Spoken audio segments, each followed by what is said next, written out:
Kinikilig ako, etong epekto mo. Kulang na lang tumakbo ako sa banyo. Nakakatakot ka, sumusobra ka. Nakatatak sa isip kong ngiti sa iyong mukha.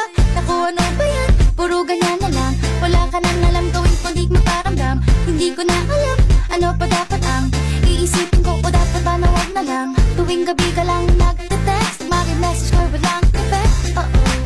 Nag-aantay kung ano nang next upang aking utak ay masaya. O ano ba nadarama? Huwag nang paligoy-ligoy-ligoy, paligoy-ligoy pa. Pwede ba?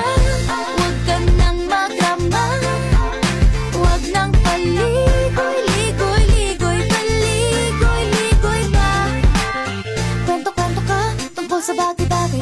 Pag-usapan namin natin tayo medyo bagay. Ngunit mabagal ka, di mo maisipin sa bagay. Kunting tiis na lang, malapit na akong magbabay.